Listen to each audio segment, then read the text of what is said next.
Hello.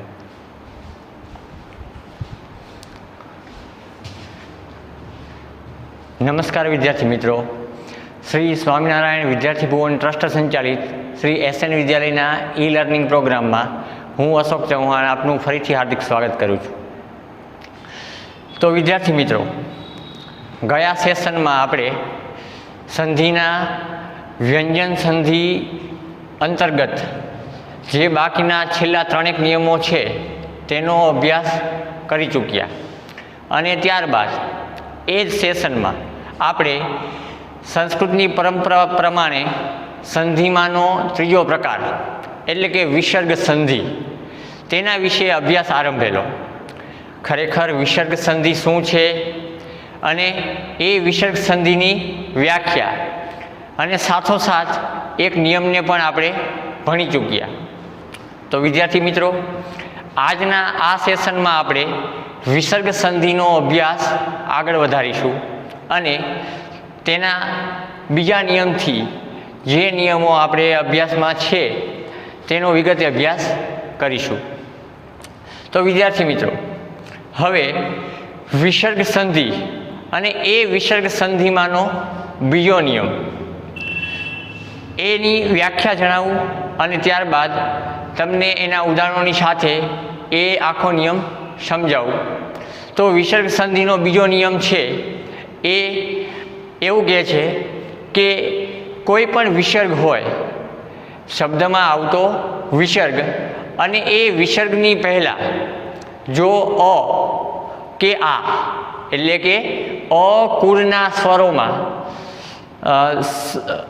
અ સ્વર કે આ સ્વર સિવાયનો સ્વર આવતો હોય, એટલે કે અ અને આ સિવાયના સ્વર સ્વતંત્ર સ્વર તરીકે આપણે જોઈએ તો 3 સ્વર છે, અ, ઈ અને ઉ.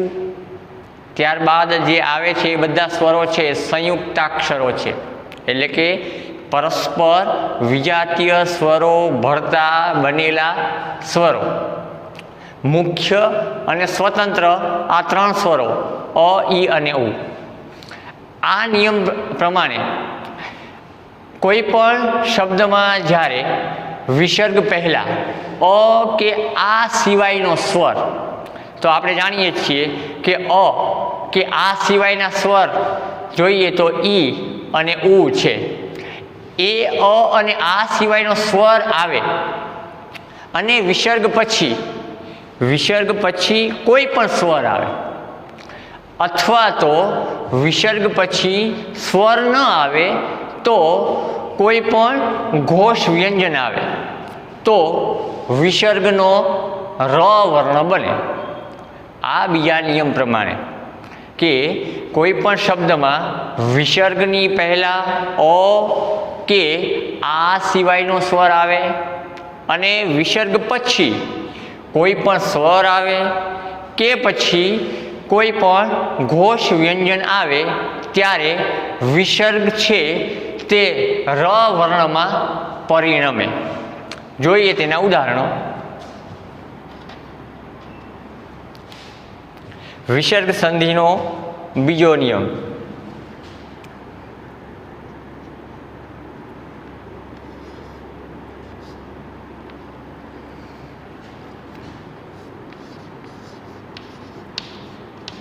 વિસર્ગ પહેલા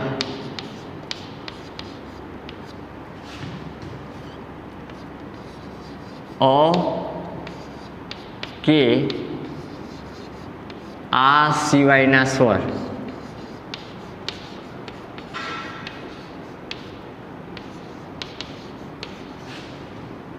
આવે અને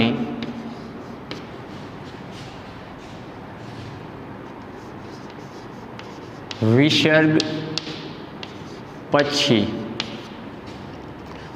અન્ય કોઈ પણ સ્વર કે પછી કોઈ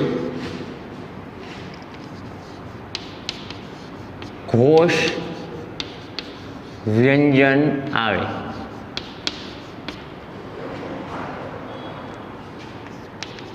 ત્યારે વિસર્ગનો ર વર્ણ થાય. સમજ્યા મિત્રો? શબ્દમાં વિસર્ગની પહેલાં અ કે આ એટલે કે ઈ અથવા તો ઉ આવે અને વિસર્ગ પછી કોઈ પણ ઘોષ અને વિસર્ગ પછી કોઈ પણ સ્વર કે કોઈ પણ ઘોષ વ્યંજન આવે ત્યારે વિસર્ગનો ર વર્ણ બને.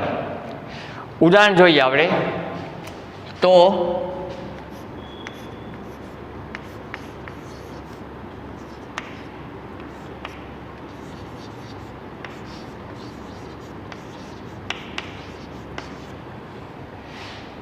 વિદ્યાર્થી મિત્રો, અહીંયા તમારી સમક્ષ રજૂ કરેલું ઉદાહરણ એને આપણે વ્યાખ્યાની સાથે જોતા જઈએ તો વિસર્ગ પહેલાં એટલે કે વિસર્ગ અહીંયા શબ્દમાં છે એ વિસર્ગની પહેલાં તો જોઈએ તો ન વર્ણ છે, પણ માત્ર અહીંયા ન વર્ણ જ નથી, ન વર્ણની સાથે ભળેલો અહીં અ કે આ સિવાયનો સ્વર એટલે કે અહીં રહેલો સ્વર છે તે ઈ વર્ણ છે એટલે કે ઈ સ્વર છે.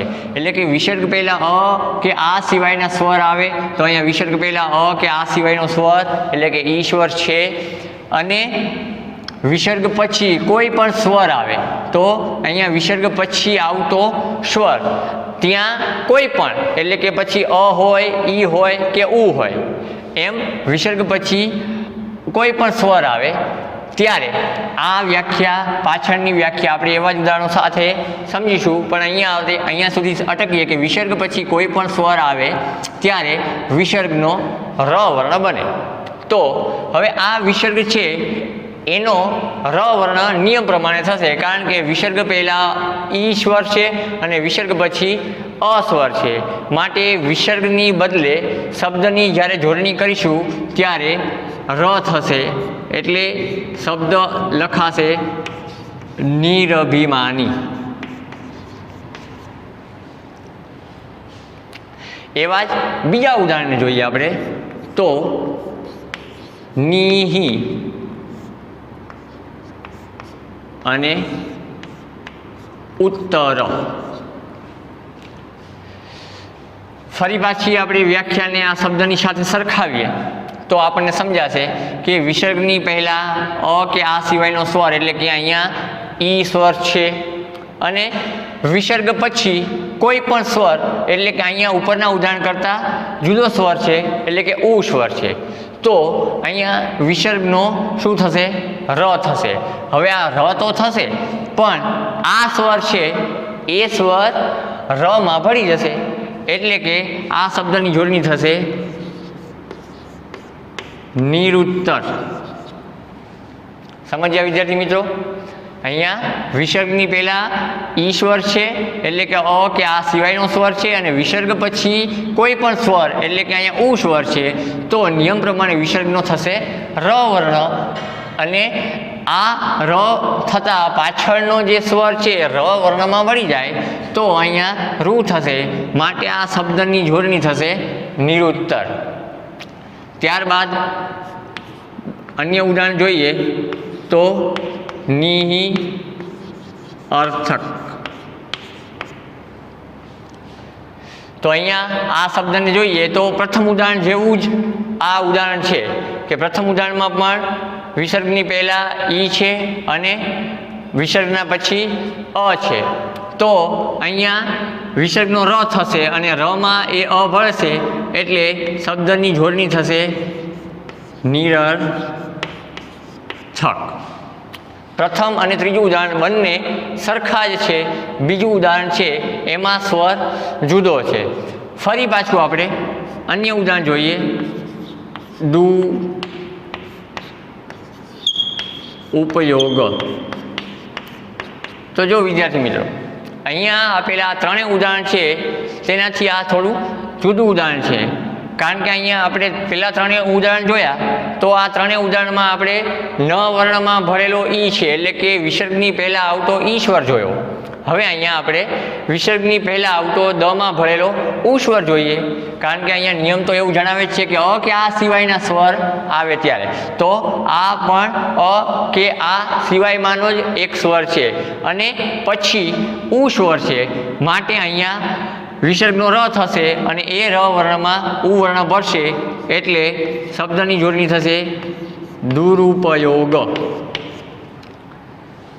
ત્યારબાદ આપણે ફરી પાછા અન્ય ઉદાહરણને જોઈએ. અત્યાર સુધી જોયેલા બધા જ ઉદાહરણો છે એ વિસર્ગ પહેલાં પણ સ્વર છે અ કે આ સિવાયનો, અને વિસર્ગ પછી પણ કોઈ પણ સ્વરોમાંનું એક સ્વર છે, એટલે કે બધા જ ઉદાહરણો જોયા આપણે એ સ્વરવાળા જોયા. હવે આપણે પાછળના આ મુદ્દાને ધ્યાનમાં લઈએ, એટલે કે વિસર્ગ પછી ઘોષ વ્યંજન આવતો હોય ત્યારે પણ ર થાય.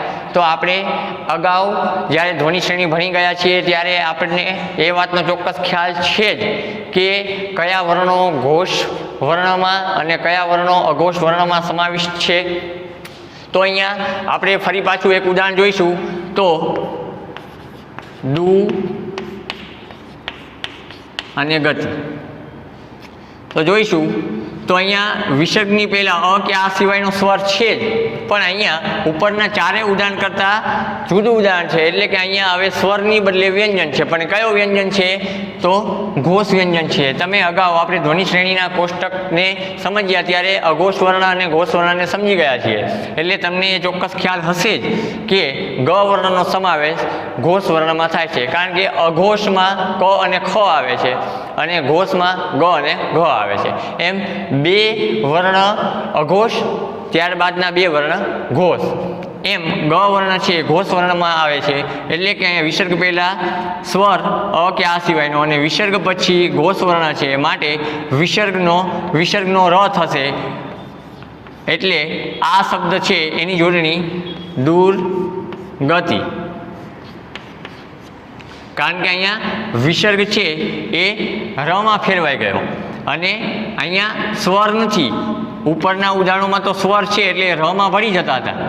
આ બધા જ ઉદાહરણોમાં અહીંયા અ ભળી ગયો, અહીંયા રૂ ભળી ગયો, અહીંયા અ ભળી ગયો અને અહીંયા રૂ ભળી ગયો, પણ અહીંયા આવતો પાછળ વ્યંજન છે, એટલે વ્યંજન તો એમનો એમ જ રહેશે, પણ એ વ્યંજનની સાથે ર જોડાશે, એટલે કે એક રીતે જોડાક્ષરવાળો શબ્દ બનશે અને વિસર્ગનો ર થતાં એ રેપ સ્વરૂપે ગ પર લખાશે.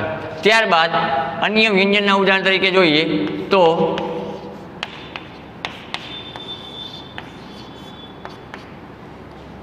અહીંયા આપવામાં આવેલો શબ્દ પણ વિસર્ગ પહેલાં અ કે આ સિવાયનો સ્વર એટલે કે ઈ છે, અને ત્યારબાદ આવતો વર્ણ જ છે એ પણ ઘોષ વ્યંજન છે, માટે અહીંયા વ્યંજન એમનો એમ જ રહેશે, પણ એ વ્યંજનની સાથે વિસર્ગનો ર થઈ જોડાશે, એટલે શબ્દની જોડણી થશે નિર્જન.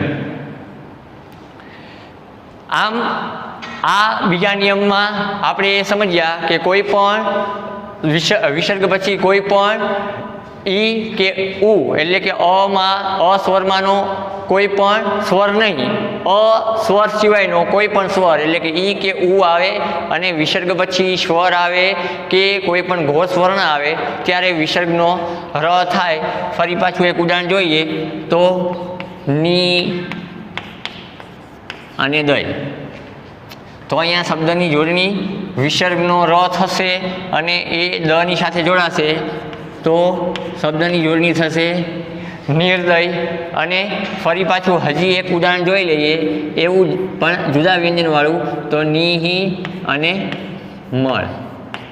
તો અહીંયા પણ વિસર્ગની પહેલાં અ કે આ સિવાયનો સ્વર એટલે કે ઈ છે અને વિસર્ગ પછી આવતો વર્ણ છે એ મ છે, ઘોષ વર્ણ છે, એટલે મ વર્ણ એમનો એમ રહેશે, પણ વિસર્ગનો ર થતાં એ મ ઉપર રેપ સ્વરૂપે જોડાશે, એટલે શબ્દની જોડણી થશે નિર્મળ.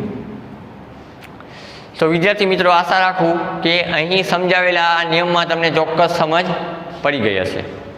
તો હવે આગળ વધીએ આપણે વિસર્ગ સંધિના ત્રીજા નિયમ પર. હવે બીજા નિયમ પછીના આ ત્રીજા નિયમને આપણે સમજીએ તો સૌપ્રથમ તમને એની વ્યાખ્યા જણાવું અને પછી આ જ પ્રમાણે એને વિગતવાર ઉદાહરણોની સાથે સમજાવું. તો એની વ્યાખ્યા એવી છે કે વિસર્ગની પહેલાં અ કે આ સિવાયનો સ્વર આવે. જો અહીંયા પણ એવું જ છે, વિસર્ગની પહેલાં અ કે આ સિવાયનો સ્વર. ત્રીજો નિયમ પણ એવો જ છે, પણ જુદો છે એના કરતાં થોડો, કે વિસર્ગની પહેલાં અ કે આ સિવાયનો સ્વર આવે અને વિસર્ગ પછી ર વર્ણ આવે. જો વિસર્ગ પછી અહીંયા કોઈ પણ સ્વર અથવા તો ઘોષ વ્યંજન આવે છે અને આ નિયમમાં વિસર્ગની પહેલાં અ કે આ સિવાયનો સ્વર આવે અને વિસર્ગ પછી ર વર્ણ આવે તો વિસર્ગનો લોપ થઈ જાય, એટલે કે વિસર્ગ છે એ નીકળી જાય અને તેની આગળનો વર્ણ છે, એટલે કે આમ આપણે ઉદાહરણ જોયા તેમાં વિસર્ગની પહેલાં જે સ્વર ભરેલા છે અ કે આ સિવાયના એ બધા છે એ હ્રસ્વ સ્વર છે. એવી જ રીતે આ નિયમમાં પણ વિસર્ગની પહેલાં અ કે આ સિવાયનો કોઈ પણ સ્વર આવતો હોય અને વિસર્ગના પછી ર વર્ણ આવતો હોય તો તેવા સમયે વિસર્ગનો લોપ થઈ જાય, એટલે કે વિસર્ગ છે એ બાદ થઈ જાય, વિસર્ગ નીકળી જાય અને એ વિસર્ગની પહેલાં જે સ્વર છે એ સ્વર દીર્ઘ બને. ઉદાહરણોની સાથે જોઈએ. પ્રથમ તો વ્યાખ્યાની સાથે તમને નિયમ સમજાવતો જઉં કે વિસર્ગ પહેલા અ કે આ સિવાયનો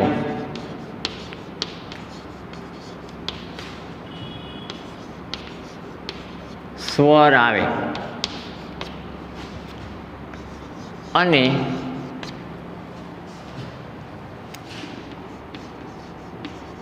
વિસર્ગ બાદ, એટલે કે વિસર્ગ પછી ર વર્ણ આવે ત્યારે વિસર્ગનો લોપ થાય અને વિસર્ગ પહેલાનો સ્વર દીર્ઘ બને, એટલે કે હસ્વ સ્વરમાંથી તેનો દીર્ઘ સ્વર થાય. ઉદાહરણોની સાથે આપણે નિયમને સમજતા જઈએ. તો સૌ પ્રથમ ઉદાહરણ તરીકે તમને શબ્દ જણાવું તો અહીંયા નિહિ અને રવ. અહીંયા આપવામાં આવેલું ઉદાહરણ એને આપણે વ્યાખ્યાની સાથે સરખાવીએ તો વિસર્ગની પહેલાં અ કે આ સિવાયનો સ્વર આવે તો અહીંયા વિસર્ગ છે, વિસર્ગની પહેલાં ન વર્ણની સાથે જોડાયેલો સ્વર છે એ ઈ વર્ણ છે, એટલે કે ઈ સ્વર છે અને વિસર્ગ બાદ એટલે કે વિસર્ગ પછી ર વર્ણ આવે તો અહીંયા વિસર્ગ પછી છે ર વર્ણ છે ત્યારે વિસર્ગનો લોપ થઈ જાય, એટલે કે વિસર્ગ છે એ નીકળી જાય અને વિસર્ગ પહેલાંનો એટલે કે વિસર્ગ પહેલાં જે સ્વર છે અહીંયા ન વર્ણમાં ભરેલો સ્વર છે એ ઈ છે, એટલે ઈ વર્ણ છે એ દીર્ઘ બને. તો અહીંયા શબ્દની જોડણી થશે નીરવ. એવા જ ઉદાહરણ જોઈએ તો ની રસ, રસ વિનાનું શબ્દનો અર્થ એવો થાય અહીંયા વિસર્ગની પહેલાં રહેલો વર્ણ અ કે આ સિવાયનો છે અને વિસર્ગ બાદ આવતો ર છે એટલા માટે વિસર્ગનો લોપ થશે, એટલે શબ્દની સંધિ થશે ત્યારે આગળનો વર્ણ વિસર્ગની આગળનો વર્ણ છે દીર્ઘ બનશે. માટે અહીંયા શબ્દ છે એ આમ લખાશે, નની સાથે જોડાયેલો વર્ણ દીર્ઘ બનશે.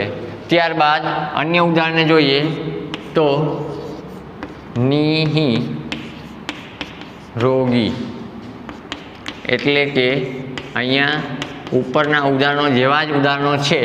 અહીંયા વિસર્ગની પહેલાંનો સ્વર હસ્વ છે અને વિસર્ગ બાદ આવતો વર્ણ છે ર છે, માટે વિસર્ગનો લોપ થાય અને વિસર્ગની પહેલાંનો વર્ણ છે એ દીર્ઘ બને. ત્યારબાદ અન્ય ઉદાહરણ તરફ જઈએ તો નિહિ રદ.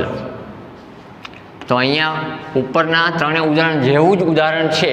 વિસર્ગની પહેલાં અ કે આ સિવાયનો સ્વર છે અને વિસર્ગ બાદ આવતો વર્ણ ર છે, માટે વિસર્ગનો લોપ થાય અને વિસર્ગ પહેલાં રહેલો વર્ણ છે એ દીર્ઘ બને.